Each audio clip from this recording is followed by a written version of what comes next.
Hi, this is TheHande, and as you all know, I have a little podcast called White Devil Podcast. Now, normally I've posted a little preview video whenever I come out with a new episode, but this time I wanted to do something a little different. As some of you may know already, I will be leaving It's Tale Time a little later this year, and because I want my subscribers here on YouTube, to get a little bit more involved with the White Devil Podcast, because that's something that I intend to keep on doing. I decided that I wanted to post the entire new episode of White Devil Podcast online now, or on YouTube specifically. Now, there are a couple of reasons I can't do that, and as a result, what I instead did was take this current episode, easily the longest White Devil Podcast we've done up to so far, which has a running time of a little over 3 hours, actually. 3 hours, 20 something minutes. And basically, I edited down to about around 50 minutes of some of our best bits. And the topic of the podcast, in case you can't tell from the title, of course, is all things He-Man, in preparation for this year's He-Man reviews that are gonna come out.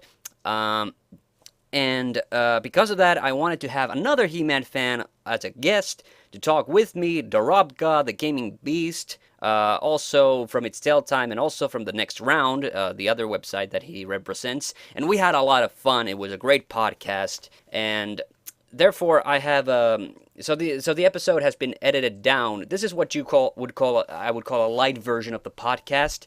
And the idea here is that I've taken some of the best sections, but if you want to listen or download the full podcast, there's a link for that in the description. Also in the description, there's a link for the Internet Archives page for the podcast, which has a detailed timetable, because it is a very long podcast.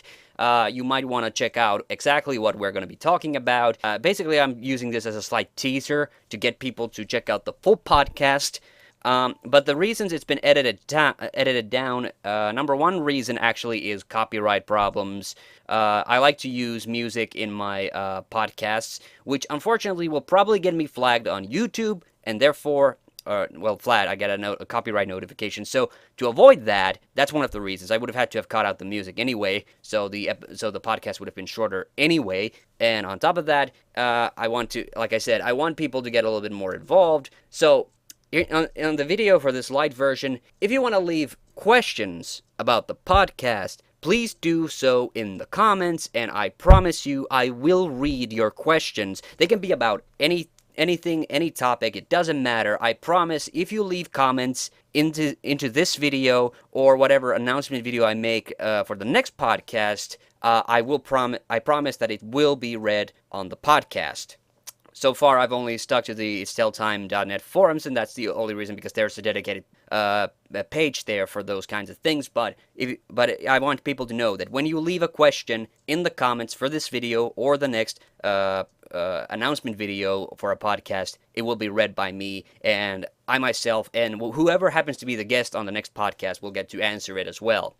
So I hope you enjoy the podcast. I certainly did. It was a lot of fun talking about all things He-Man related with Dorobka. I hope you check out the full episode. And until the He-Man reviews start, remember, I have the power, so can you. TheHande Productions and It's Tale Time .net%.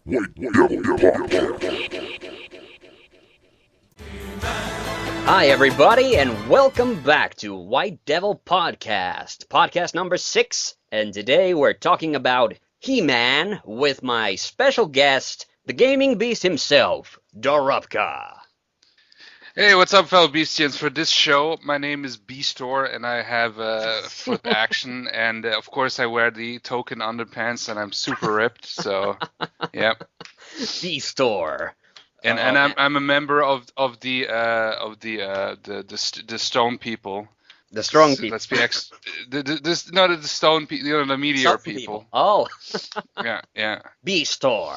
God damn. But I'm not a stone guy, because I'm like an outsider and they don't like me, so I'm just like hanging out in the back. So.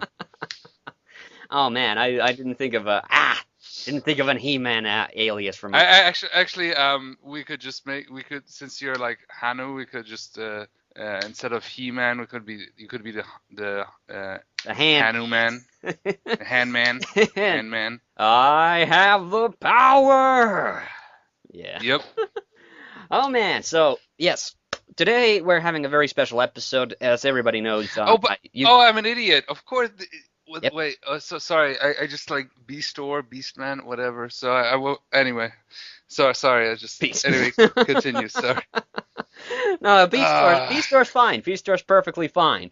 Anyway, the reason we're doing this very, very special podcast is that, of course, everybody knows that that on my YouTube channel for the past couple of years I've done the He-Man reviews, and Dorabka is also a huge He-Man fan. Actually, a more legit He-Man fan than myself. We'll find out about why in just a second. But I decided that it would be fun to kind of just sit down with Beastor and discuss all the Masters of the Universe related goodness that's out there. And we have a lot of different topics that we want to talk about. I have for years tried to find because one group of people whose reaction to He-Man I would honestly love to see.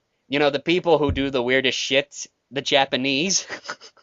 Because honestly, I look at He-Man occasionally. I do get these sensations of like certain conventions that do seem like they might have been borrowed, like from like 80s anime, possibly. So I would. It might have been, yes. Yeah. So for years I have tried to look for the Japanese intro to He-Man, but I have not been able to find it.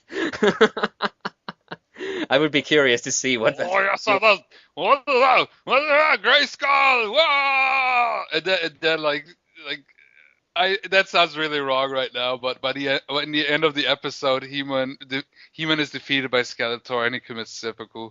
Oh, wow! I'm kidding. I've seen. You might want to cut that out. Okay. I'll try to remember. But anyway, the only version. I'm kidding. Anybody who's Japanese, I'm kidding. Okay, yeah.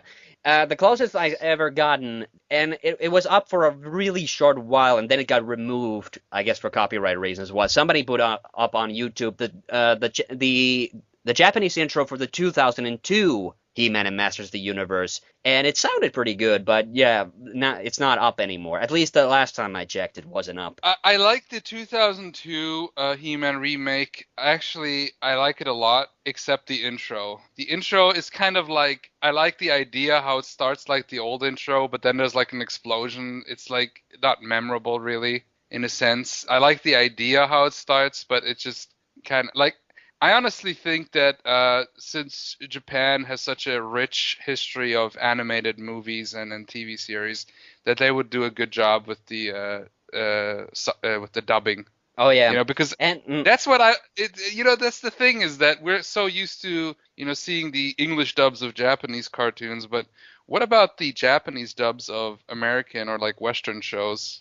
They're kind of weird. Like I've listened to like a fair number of Japanese dubs of like the Disney intros, because those you can find pretty easily. Like you can find the Japanese version of DuckTales, for instance, very easily. The thing I don't notice is that they do get a little lazy with it, and they just sometimes just, for the hell of it, they just throw random English words into it. That always feels like a little bit of cheating to me. They do that all the time, actually. Yeah. They do that all the time, also with other anime where they like sing the intro song. I guess that's a convention there with pop songs in general, but I just feel like, come on, you can do better than that. You got a beautiful language, use it. But hey, the funny thing is actually that the story about anime is that it was originally highly inspired by Disney, so I'm not surprised. Yeah. I know about that. They're actually huge fans of Disney. So yeah, the thing that makes me laugh every time is that I once read that Toei Animation is kind of like I don't know, what would be the good analogy? I guess the Hanna-Barbera of Japan would be pretty much like I mean is that they come out consistently with cartoons or anime every single year since like the 60s, and Toei originally they were envisioned as being Japan's answer to Disney, but oh yeah, it's kind of difficult to make that draw, because the way television and animated movies are kind of like their own separate industries, really. But in Japan, the connection is much closer because all the studios are because they do pretty much everything from like short animated series to like longer ones, and then short animated movies to like feature length ones like Right. consistently. Yeah. So the jump isn't quite as the leap isn't quite as huge there in that regard. Well, my question is, I'm not getting it right, but Toei also makes the God used to make the well, still makes the Godzilla movies, No, right? Toho. You get it? Toho, okay, Yeah. right. That's why I Okay. Yeah. wasn't sure. That's why I know. Okay, Toho does the Godzilla movies, right? Sounds similar. Yeah, and well, there's another thing. This is interesting. It was on one of the season one DVDs. They actually had an interview with the Filmation guy, who was one of the head animators on He-Man, who like worked pretty much like through the whole production of the show, and he did actually like mention something about He-Man, which is interesting in relation to Japanese animation. That he one time he did when he was on holiday in Japan, he bought a bunch of anime and actually showed it to his like fellow animators, and the thing that they actually did draw inspiration, I know for a fact, is you know how in the Filmation show they always had those they very frequently had those long panning shots of like scenery in the background. Yeah, I Yeah. love those because those sceneries were actually very beautiful. I think very Yes. imaginative, very Yes. like alien and And everything. that's a technique that they pretty much copied from anime, where they would do that. They would just kind of zoom through the That's cool. environment. Yeah, and also that's one of the reasons I always loved He-Man, even as a kid, is when you had those very gruesome, like with especially like at the early part of the series where it was often nighttime and you had those jagged rocks and those weird gangly Yeah, trees and things, and then you put that very like deep synthesizer background music by Shuki Levi in the background. And it creates yeah, or something more, or even something more subtle. Like the thing that people often forget about He-Man is that it was a very atmospheric show, and that's Oh what I yeah. loved about it. It had a great atmosphere, like even when there wasn't anything going on. Although you will notice with He-Man, you can tell episode by episode that how much like material they actually had for the script, because sometimes you can tell that they're just kind of killing screen time with those camera pans a little bit. Like I remember one Oh yeah. episode starts with literally a minute long camera pan before before you even see any of the characters. So The, that's a yeah, that might have been because, filling maybe 20 minutes of time can be at yeah, times hard and because like, okay, he's gonna fight the purple cyclopses yeah, of the floating mountains, but yeah, after yeah. that, what do we do then, Yeah, and it is a question, like there were so many different screenwriters that worked on the show that some were clearly much better, or they knew the format a little bit better. They knew what kind of things, and also it probably had to do with whoever was storyboarding the episodes, that they knew like how to work the stock footage in, and what they could really do in a reasonable amount of time. But then there were some that kind of just didn't know how to do that properly. Do you remember who voiced Stratos in the show? I don't remember. I actually didn't follow the voice It's actors. Like, I'm a big voice actor buff, so this is why. But it was Lou Scheimer.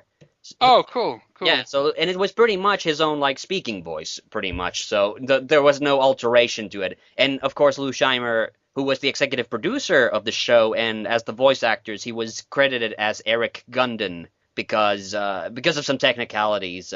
He became a member of the Screen Actors Guild, and sadly last Ah, year, of course, okay. he passed away. But he was, of course, the voice of Orko as I well.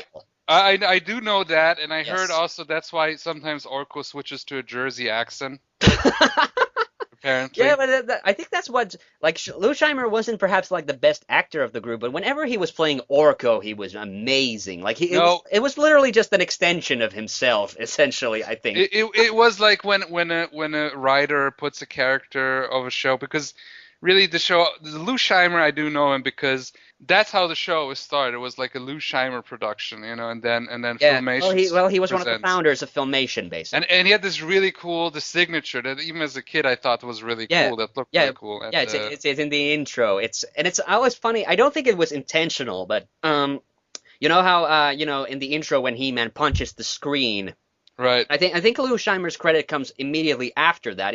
It kind of fuses No, it comes a little later, but it then kind of fuses into the transformation animation of Right. the sorceress turning from her falcon form into a human. And I think that Yeah. was entirely unintentional, but it looks pretty freaking cool. I always liked that, even as a kid. Do you prefer Skeletor with or without a neck? Um, I like that it was like you couldn't see inside of his head. I always thought the Yeah, design for Skeletor was really cool. I mean, Skeletor in general, I always thought was one of, as especially as a little kid, was one of the best villains. oh yeah, and it For was me, it like, was like Darth Vader and Skeletor when I was a kid. Those were the best villains. yeah, and Like Darth Skeletor would have been Darth. like, I would have like just like holy shit. Like there we go, an amalgam Star Wars He-Man, Yeah, the Masters of the Galaxy. There we go with there we go with Adam Skywalker, who raises up his lightsaber to use the Force to become there's uh a there's you know. there is a set number of incidents in the Filmation show where Duncan actually just pulls out a lightsaber for no reason, actually.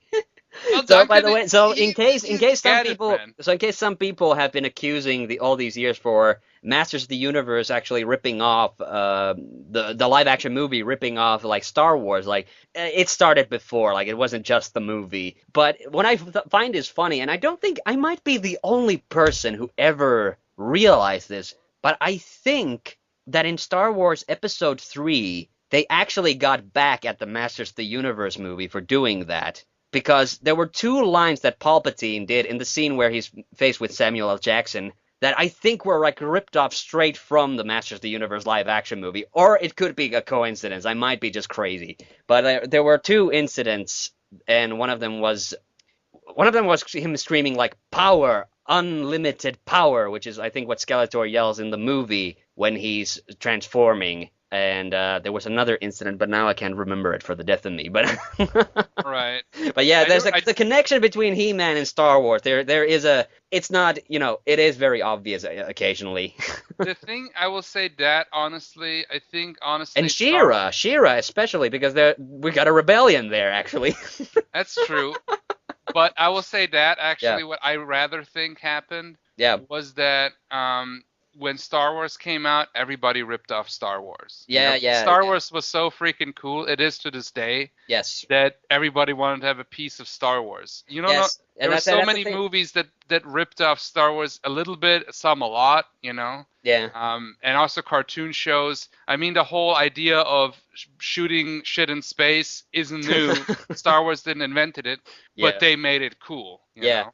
But with the topic, we drifted off from the topic. Skeletor with or without a neck. I've actually teetered back and forth on this a lot. Like as a kid, I always imagined, yeah, of course he has a neck. How else would he talk? Well, I didn't, as a kid, I didn't realize. Well, if he did have magic powers, that would explain it. He wouldn't need an esophagus for that then. But yeah, I teeter back and forth. Like sometimes I kind of want him to have a neck, just because my logical brain side of things like, well, but then again, the same logical reason of then, but if he had a neck, he doesn't have eyes. I mean, what the fuck? It's I a think I super think I've crazy back. fantasy I think I've sci-fi gone. show. So Yeah, I think I've gone now. I think I've now slightly switched over to the side where I preferred to him not having a neck, and it was because I saw the episode of the 2002 show where they show. I mean, it's explained in the very beginning where he gets his skull face is that he gets this splashed with this a splash with acid because he's acid or some actually. liquid, but then in Wait, this later spoiler season, alert for those who don't know the origins of Skeletor, at least the ones that from the filmation. well, Filmation doesn't give an origin story to him, but In the mini comics, it's hinted at heavily. So okay, yeah, but in the 2002 series, in a later season 2 episode, they actually show what happened to Skeletor after he got splashed with the stuff, and they go to this shrine, and they actually call wait! Don't tell me because I haven't actually seen the season Well, 2 yet. okay, yeah, but I'm just going to reveal the only thing I'm going to say that in that one they show Skeletor without the hood and the skull is levitating atop his torso. So yeah. And it was really creepy, and that kind of it turned me a little bit to the side where now I think, okay, maybe the neck isn't completely necessary. But that's nothing against Frank Langella, who is actually think my second favorite Skeletor actor of the bunch. One of the things that bugged me even as a kid was how they always reused the same animations. But at this point, I kind of enjoy it. It's just how it is. And the Filmation shows were always like that. Yeah. They were kind of like the Hanna-Barbera cartoons that did that even worse, where where they would just literally just stand around and talk, and then they would do like Scooby-Doo was like they would stand around and talk, and then there would be some jokes, but in the end, it always ends up them running through the buildings, and you have the music. So that is worthy of note that the animation reusage, and the usage of stock footage in general, like in cartoons, it used to be a regular thing. Like He-Man gets like I think He-Man takes a lot of crap for that, I think. But there were like legitimate reasons for doing that. I mean, He-Man probably did overdo it a little bit in some of the Filmation shows too, but then again, people tend to forget that animation is expensive, and Oh yeah. that was a cost saving measure, and I don't think they did it that badly for the most part. I mean, of course, there were some episodes. There is one particular episode I don't remember the name of it right now, but there were a few episodes where it was almost literally like nothing but stock footage for the whole thing. But yeah, the point was that they just wanted to keep, they wanted to keep like the expenses kind of sane, and they kind of I think Erica Scheimer, who was also a voice actor but who was also a producer on the show, like said that they had to make sure that they weren't wasting thousands of dollars every week on scenes of characters talking. So that's Right. why they got reused. Well, so okay, much, with the yeah. talking, I would be fine. It's just like because I always recognized there was always the scenes, and there was sometimes a scene Yeah, where the running He-Man cycles, the running cycles the running. where Sometimes he's got his sword on his back. Sometimes he's holding his sword, and then not again. And okay, yeah, that was definitely a problem of that the but consistency wasn't honestly, always yeah. I'm fine with it because it was what it was, and I know that animation was more expensive Yes. in the West. It Yes, was and always it's more also expensive. it's So also I think it creates a nice expectation when you know that okay, so they're using these kinds of, and I did even as a kid I noticed that they were reusing those scenes, but it created this nice expectation. Then when they did do something new, it would be like wow. like, I remember there was this episode, I think the last episode, where actually Skeletor, he came to King Randor, and he had a spell on him that made him look different. And then Man at Arms, he wanted to use this spell, this really ancient spell that turns people into gold or something like that, or into stone or crystal, and some kind of This sounds and it sounds like you're talking about the dragon's gift. the dragon's gift. And the thing was, Yeah. what I thought was cool about this episode was that Man at Arms actually realizes it, and he saves King Randor, but Man at Yeah, Arms yeah, that's exactly what gets the happens. spell. Yeah. And then Tila is pissed, and she takes one of the swords, and she starts in a sword fight with Skeletor. And I thought that was actually pretty cool. I always enjoyed when they actually did fight, like Yeah, that. I yeah, know that they that is wouldn't. usually good, but the problem with that scene is the sword fight part is that that is a stock footage, but they synced that up kind of badly, so it looks like you gotta watch it again, and you'll see it. It looks like the laziest sword fight in the history of sword fights. It is not really that good, but I'm just But that's a comparing good it to. episode. That's definitely a good episode. That was one of my highlights. I reviewed that. The thing is, I rather enjoyed the concept of Tila like just being angry and not caring Yes. that it's Skeletor, and not waiting for He-Man, but Yes. just kicking ass. Yeah, Because and that's how I always saw Tila. She was never.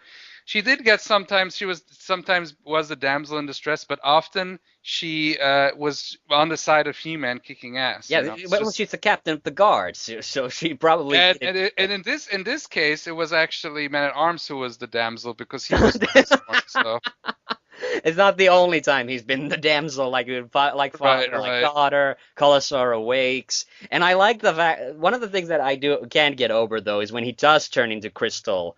In that episode, like his eyes immediately like they point in different directions, so he's got this really derpy expression when he does like, Derp. yep, derp. Well, that's what Yeah. I get for being a hero. Sometimes they have these expressions that the whole joke, how He-Man is like gay and stuff, and sometimes they have the expressions and animation cycles where I could see why they would come from that, Yeah, that's but the I only think it's problem with. I unintentional think really yeah, for a the big most part. problem. Yeah, a big problem of reusing those animation cycles is that they like to animate. I guess this was just because it's a kids show. They would like to animate like the stock footage with He-Man like smiling most of the time, but Yeah, the character smiling most of the time. And sometimes it is. Sometimes you get away with it just because of the mouth movement, but sometimes it does look a little inappropriate. it just looks derpy, and Yeah, he's there's like, one episode. There actually one episode where Tila does get captured, and that's the search for the VHO. Like Merman captures her, and she's in this kind of glass tube, and He-Man's about to break in, and while she's still trapped in there, she's like all smiles pretty much through the whole scene, like she's not even like. that's yeah. Mm, Um, so that happens. that it's happens, but it's I know where the show comes from. I cartoons back in the day, they didn't have all the CGI and all the stuff to fix stuff. Yeah, yeah, Um, yes, yeah, and it's probably it comes down to having the right combination of with a He-Man episode. It was the right combination of first of all like a really good script writer, so somebody like Larry DiTilio or Paul Dini or somebody who really right. like just knew the material.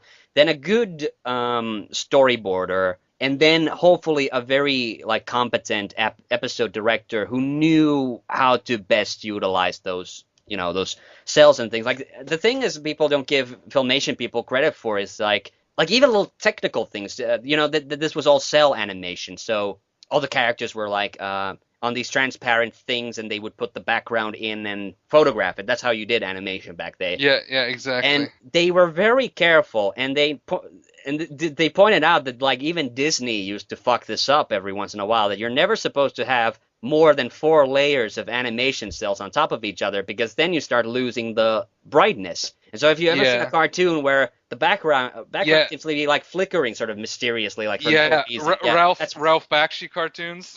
Bakshi's like the next level down, like production cost wise. But then again, he did everything himself, like he self-financed the whole No, thing. I So yeah, really enjoy his movies, but okay. they have no. I do enjoy, and he's a very competent animator. But and I didn't even mind that he used rotoscoping for a lot of the scenes, like the big battle scenes in Lord of the Yeah, Rings, yeah. or when he'd made like whole movies. And he also said that Disney used that technique, although Disney denies that. But I I don't don't think see they a deny it. It's just that the difference was that Disney always overdid everything. They had the actors when they did do rotoscoping, they had them intentionally do things like very cartoony, yeah, sort of but very yeah, overstated. Yeah, I don't have a problem with that because that's yeah. they had a style and they followed through with it, Yeah, no, and I Just like know, and Bakshi had a I don't have style a problem too. with it So either. And He-Man, a lot of those He-Man stock shots were actually rotoscoped as well. So they actually like a lot of those, like especially like when He-Man's running, when he's striking things with the sword, is that they actually did get like a bodybuilder or someone, and they photographed him, and they drew all those stock shots of He-Man over him. So well, that's what it was. Yeah, the problem is that getting a movement right in animation and not make it look cartoony is that you a lot of times have to do it that way because it's like you need a reference. I mean, yeah, real life yeah, yeah. animators they get references from real life, including also anime guys and stuff, Yeah, because yeah, yeah, absolutely, with, absolutely. with with anime, I find it interesting because the bodies often are quite realistic for the most part. Although a lot of times they're very skinny, they need some sandwiches there or something. I don't know. Um, okay, Yeah, so a lot of so times they're also very young, yeah. so This I hasn't guess. yeah, this isn't like He-Man related specifically, but it is something about like 80s cartoons specifically, and those action cartoons that I really miss is I know now nowadays because anime has become It's become so one dominant of the dominant. dominant, and the art styles they often imitate them, and I guess also in the 90s that very stylized type of drawing became very popular, but I miss like action cartoons where the humans actually look like humans. Like that's a lost art in my view, a little bit. I think it's a lost art because I think what happened is around when Cartoon Network got really big and Nickelodeon, that's when they a lot of the animation was also done with like Flash, I believe. Because that's Oh how a yes, lot of yeah, these nowadays the cell yeah. animated cartoons Oh look yeah. like. Mm. That they are I'm not expecting to go back to the old ways because I know it's hard and stuff, but They Yeah. just look like cheap kind of Flash cartoons, and everybody has the big melon heads and stuff. Well, Like, that's another thing is that they kind of cut back on cost when they do that. It's just that I'm not saying like every cartoon needs to be like that, but it would be nice if we had like a couple of shows that were still keeping up well, that kind of style. Yeah. there is some like the superhero cartoons, like the Avengers, the recent Avengers cartoon that only Oh, had 2 seasons. That's oh, a good one. I haven't seen that. Um, I guess I got to check that out. the Hey, DC, the another DC, quick question. Another quick right? question. I think we need to talk a little bit about She-Ra as well because we've been talking nothing but He-Man for well over an hour now. So Oh, I we can talk a little still bit go about on with She-Ra as He-Man, well. But but but yeah. hey, a quick question in the middle of this because I haven't looked at my list in a while. But I have this one down here, and I want to hear your opinion. Who is hotter, Evil-Lyn or Shadow Weaver? Who is Shadow Weaver again? I gotta Oh, check. you don't the witch who worked for Hordak. Oh, her, yeah, the one that looks like basically like a tall Orko chick. I, Eh, I think you're not giving her enough credit. but no, honestly, I always thought that she's also a Like an troll and just evil like Orko. well, she is An she evil is hot Orko. she is, think about it. Yeah. She has the same color scheme. You don't see her face. She could have been also from the same planet. I imagine it like this. You know how in fantasy worlds you have like the human, like Lord of the Rings, for example, you got the humans, the Yeah. dwarves, the halflings, Yeah. and they're all on the same world. Who says that on Trollin you have only the small Trollins? Maybe you have also ones that are human sized, like She her. comes from Bablia, the the evil hot part of Trollland. Yeah, yeah. Or she's maybe like freakishly tall Trollin, you know. Yeah, yeah. But anyway, so who would you prefer? Well, Evil-Lyn, simply because with Shadow Weaver, because I totally forgot her name. I just know her as Chick Orko, basically. But I do enjoy the show because I always liked Hordak because Hordak is badass because he's got a gun arm, so Ah, that's pretty cool. yeah. And And I yeah, it have was to say, I am very, very partial to Evil-Lyn, but I do think there is something, just because you don't see her face, there's something but kind of mysterious about it. that's too mysterious for me Too because mysterious. she has She has seems green like she has skin. a nice. I mean, I know that she has green skin. That's not a secret because of her hands. Well, the green skin is not necessarily a turnoff, but you don't see, in the Masters of the Universe world, a lot of people have different skins. So if I would live in that universe, it might be a different thing. But I don't see how she looks like. With Evil-Lyn, I see exactly what she looks like, so I know what I'm getting. So short white hair is not a turnoff for you. No, not at all. Okay, another quick question: polka cut or no polka cut on He-Man? It does look derpy at times, but it's kind of like an established thing. Yeah, Honestly, yeah. It's kind of like I would liken it to like the drawn nose and the drawn eyebrows on Adam West's Batman costume. Like, oh yeah. yeah, so it is cheesy, but it's an iconic element of the character, especially like from the older era. So when you see that, you get that nice flash of nostalgia. But yeah, already with like the live action movie, they messed his hair up a little bit with Dolph Lundgren, and to make it a bit more presentable. He's more kind of like a barbarian and stuff like Yeah. that, without the long hair. Mm. Where I think the new cartoon and the movie did it better because Dolph Lundgren with that hair that just wouldn't have worked. Yeah, He yeah. looked really badass in the movie, and like And another imagining thing about the him polka cut, another thing for the polka cut, I think it was just because it was on the toy, because it is a toy molded out of plastic, so they needed a very simple shape for it, so they could mass produce them. So that's where I think where it came from. Yeah, exactly. In the new cartoon, his hair is much better. Yes. So they did fix that. So if they do a new live action movie, which I heard some rumors, we can talk about this in a moment. But let's. Yeah, it's been years, and they've been talking about it for years. I honestly don't know if it's gonna happen because it's been everybody from like John Woo to who knows who. John M. Chu, who did the G.I. Joe movies, who now I heard is working on Gem and the Holograms movie. And I'm like, wow, you got demoted, bro. I will go see that movie, but I honestly I don't know if it's ever gonna happen. I don't know. He-Man's kind of stuck in this awkward place right now where they had to cancel the cartoon show because the toys weren't selling. So there's a kind of a problem with the mainstream interest not being there. Like He-Man has a very strong like we've established, a very strong, like a very devoted following, yes, and it's a very broad following as well of various people. But it seems to be like a problem of getting like convincing a film studio to actually back a project like that. It would have to be a very big budget project Yes. because having all these Yeah, costumes, yeah. CGI, And and that is the main problem. If it was a live action Barbie movie, it wouldn't be the biggest budget would be getting a paint. well, that's why they're doing Gem and the holograms Yeah, because yeah. that's pretty easy in That's comparison. pretty easy. Like, I'm not saying that like the costumes and things will probably cost something, but yes, Yes, comparatively but to I He-Man, mean, comparatively to making He-Man, like that's much less work. animatronic and CGI Battle Cat alone, it's Can just we already. finally get to She-Ra because we keep dodging She-Ra? Okay, fine, She-Ra. So Did you have any? man. Do you have any? Yeah. Do you have any opinion on She-Ra? I enjoy She-Ra. Bo is definitely yeah.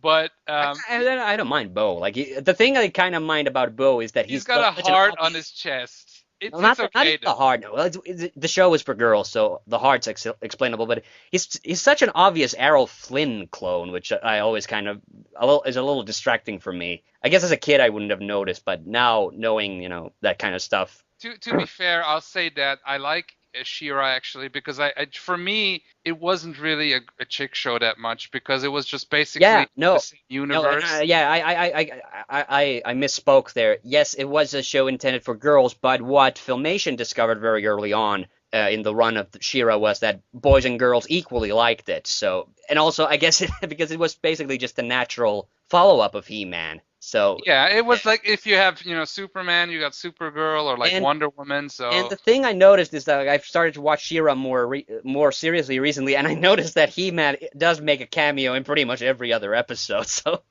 the connection's not even that far off. right. I still feel like the episodes where they do like the transformations back to back because there's something kind of cool about it. And the thing is, if you had the She-Ra toys, but if you wanted to play She-Ra properly, you had to actually use the Hordak toys too in Yeah. conjunction as the villains, because the toys were pretty much exclusively the good guys. Or Yeah, chicks. because the Chicks evil in this horde. case. Yeah, because this is the thing. The evil horde. It existed before She-Ra actually. Yeah, thing. they just used basically the evil horde is an enemy which fights He-Man. Because I think She-Ra fights not on Eternia, but on the twin planet of Etheria. Yeah. So That was kind of cool. That was a kind of cool idea of She-Ra was the fact that the good guys are not really in control. So the planet is under the control of the bad guys, and they're having to kind of fight back from the shadows, which is kind of a funny idea. The problem, I think, is that She-Ra.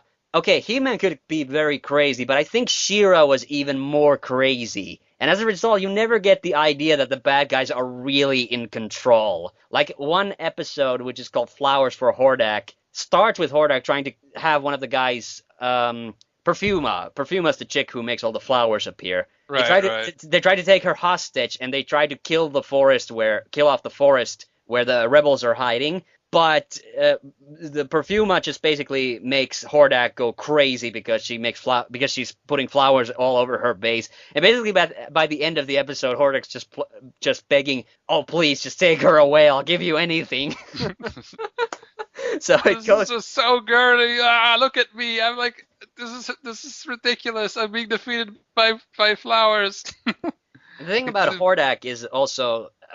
Hordak does look really cool. Like the idea in the Filmation show, it was also that Skeletor used to work for Hordak. Then I guess Skeletor double-crossed Hordak. He abandoned him on Eternia, and then he realized, oh, wait a minute, we've got Castle Grayskull over here. Well, I'll just take over that, and we'll see who was the clever one then. But yeah, what undermines, I think, Hordak as a serious villain is that he's an even bigger goofball than Skeletor, and he has that. He snorts when he laughs and everything.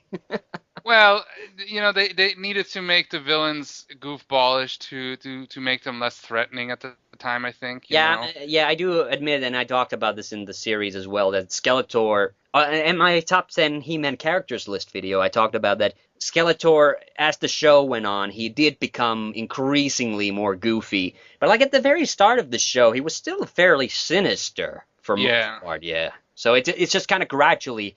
I mean, yes, he was cackling and everything, but he was a real. Yeah, he was in some episodes like he was like completely callous and he didn't even care like if his henchman got caught in the caught. Beastman, you bumbling buffoon! Get out of here! You bumbling boob.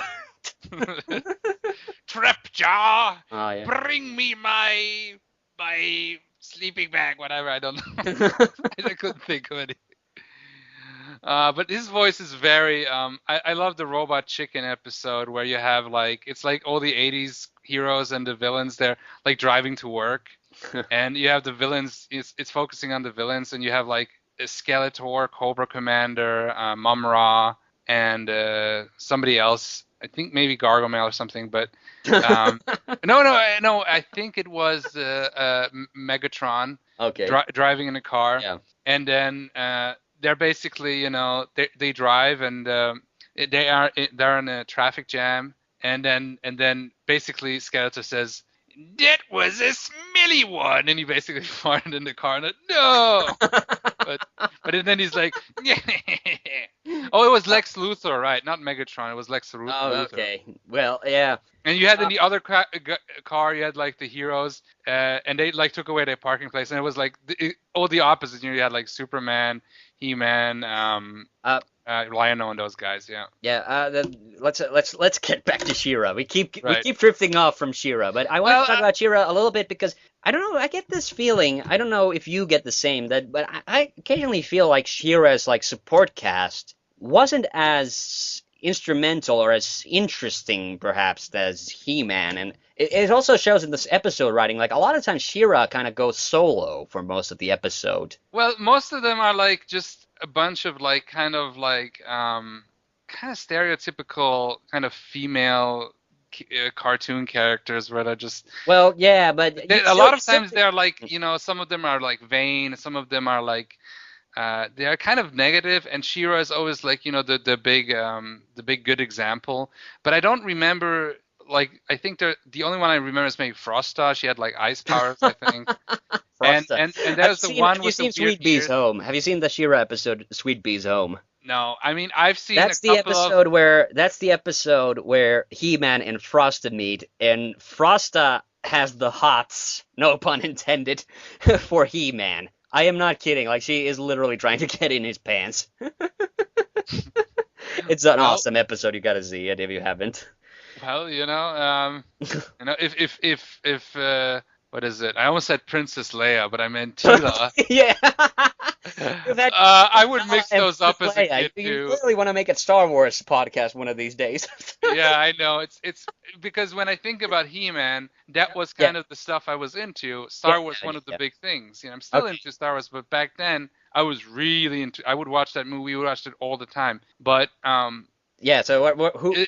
Teela, is supposed to be eventually, I guess, the love interest of He-Man. Yeah. But if she doesn't hurry up, that Frosta will, move on. Yeah, it would have been awesome to have had an episode with Teela and Frosta in it. The problem is, because the cast of She-Ra is mostly female. I mean, they kept John Irving around because, he does He-Man's voice, and whenever He-Man had a cameo appearance, and then the occasional, like, support voice. They kept Alan Oppenheimer along, but I don't remember who he did on She-Ra. But then Lou Scheimer, of course, he did pretty much like a good bunch of the men. And then I don't remember the actor who did Hordak, but he was like it was Lou Scheimer and it was Scheimer, Oppenheimer, and then the guy who played Hordak were like the three main male characters. And then they got a bunch of new female voice actresses, Erica Scheimer and Linda Gary. And because Linda Gary does so many voices on She-Ra, her, like we mentioned this before, like they could only do like 3 characters at a time. So if they had like Teela on, Frosta I think was done by Erica Scheimer, so that wouldn't be a problem. But it would become like a problem if there were too many like established She-Ra characters there. So that's why the only reason I think why Teela never did a cameo on She-Ra. But the Orko did, and I think even the Sorceress did maybe a few times, and Skeletor definitely did a good number of times. Right. Yeah. So yeah, but that would have been an awesome episode. to see. Like cat fight or Cat something like fight, that. yeah. Oh, literally when Catra appears, cat fight. Like, Cat is kind of odd. Catra's not a god. I always it's teeter in between whether I think she's too. She has that cheesy 1960s Catwoman charm about her, where oh yeah. yeah, she's a little cheesy and a little annoying, but then kind of fun at the same time. But then you have Mantena. Isn't he in Oh there? man, 10. Mantena. Yeah, I do His prefer ability is that he Montana. could I do. stretch out his Hey, eyes. guess He's what? Guess basically what? the yeah. Yep. Oh, he's like the he's like the mechanic of the Hordak crew. Well, Like more accurately, if we're talking about characters with 3 feet, he's basically like She-Ra's version of Modulok. Modulok was the 3-footed guy. yes, Modulok was the Modulok is the guy that he was one of the best toys ever because you could take him apart and reassemble him Yeah, any way you yeah, wanted. And then yeah. there was to But he had, Modulok there was a robot version and you could oh, combine the two. yeah. But yeah, Modulok in the show, in the He-Man show, he was probably one of the worst villains. Like he was a wannabe villain. He had 2 episode appearances, and both times he was trying to get into Skeletor's Council of Evil, and he wouldn't have him. Oh, Basically. jeez. Oh, When you have jeez. guys like Beastman and Trapjaw and Merman. Yeah, but Modulok is incredible. Awful. But if you haven't seen those episodes, you should. I don't remember what the episodes were, but it's basically like he's like even by Skeletor standards, he's a very incompetent villain. And I thought Mantena was just a lot more funny. Multibot. That's the robot Mantena. You see, that's the problem is because Modulok hasn't met Multibot yet and combined to the ultimate Multibot because as a kid, Multibot and Modulok were just fucking awesome because you could.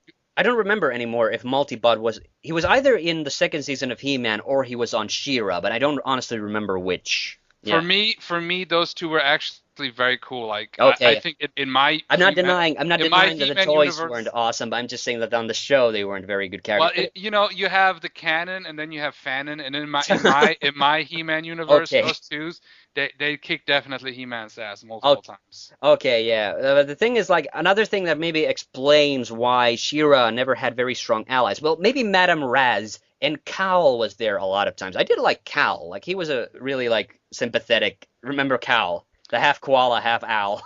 Oh, okay, right. He's Yeah. like the Orko replacement. He sort of is, except he doesn't do magic. He just gives advice. But he was very sympathetic. The thing was that She-Ra... See, I'm not that familiar. I do remember that guy. Yeah. Madame Raz was really the Orko of the show. Like she was Yeah, Madame Raz, yeah. yes. Yeah. And Broomy. Oh dearie my. She was also kind of really funny. But yeah, that should have been a show where Orko and her meet up and do some. yes, that should have been. I don't remember. They didn't meet up. Because Orko also appeared on the show. But yeah, that's another thing. Like Lou Scheimer, I saw one of the commentaries on the 2nd season episodes, where Lou Scheimer talked about Orko and said, the tragedy of like doing episodes on Trolley is that this could have been a show of all its own, basically. Oh, they kind of did that with one of my other favorite mascot characters, which is a Slimer, which in the later seasons of Ghostbusters, they just made the Slimer show. Slimer. Come on, Slimer. Slimer's awesome. I'm not saying he's awesome. Like Frank. You know what I want to see? I want to see Slimer, Snarf, and Orko team up and try to save.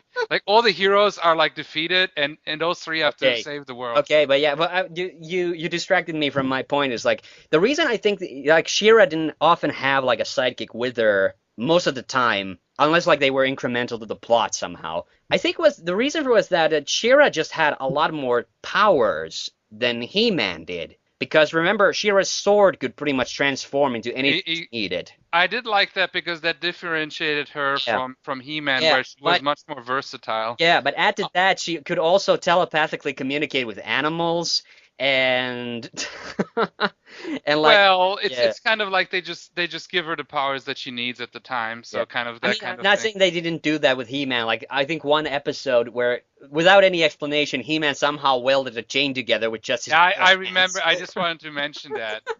And yeah, but it seemed like more consistent. Like if She-Ra ever needed to go to space, like all she needed to do was like sword to space helmet, and she would put it on, and she could be around in space no problem. He Well, didn't the need reason, the space reason gear. also, Actually, now that I remember it, he pushed a moon. He pushed a moon out of its orbit one time. I remember that.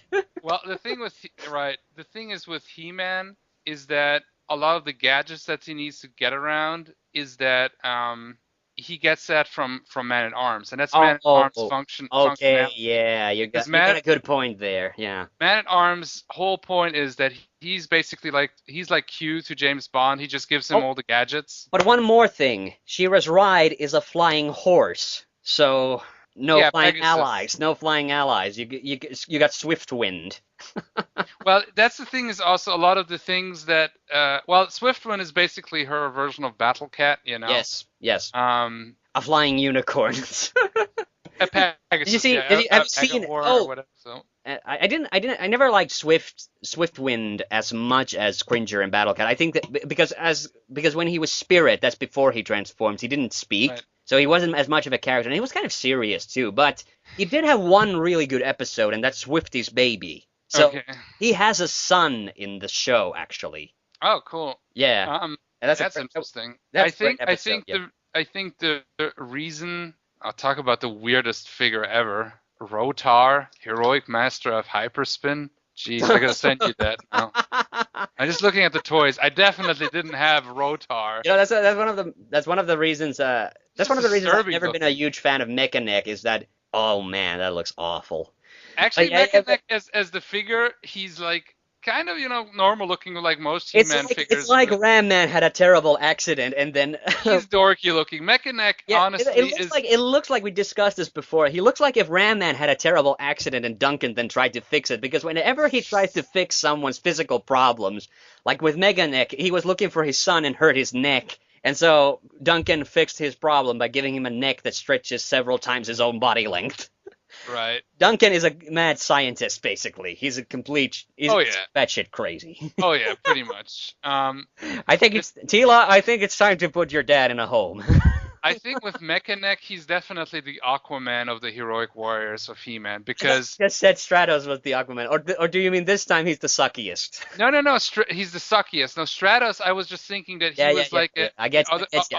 I get you. right.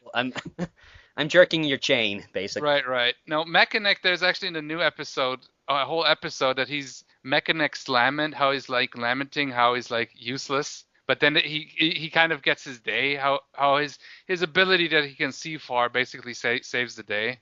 Oh yeah, and Oh, Mechaneck is he's a character that's like a gimmick character, and that's why I don't have a lot of respect for him. I kind of wanted. I talked about this in the second season reviews where Mechaneck's appearance. I pretty much covered most of his appearances. Where I kind of wanted to see if this character could be at all worthwhile, but I don't think it ever kind of manifested. he's the Aquaman of his universe, pretty much. He's like Yes, you already said. Stinkor for the evil guys.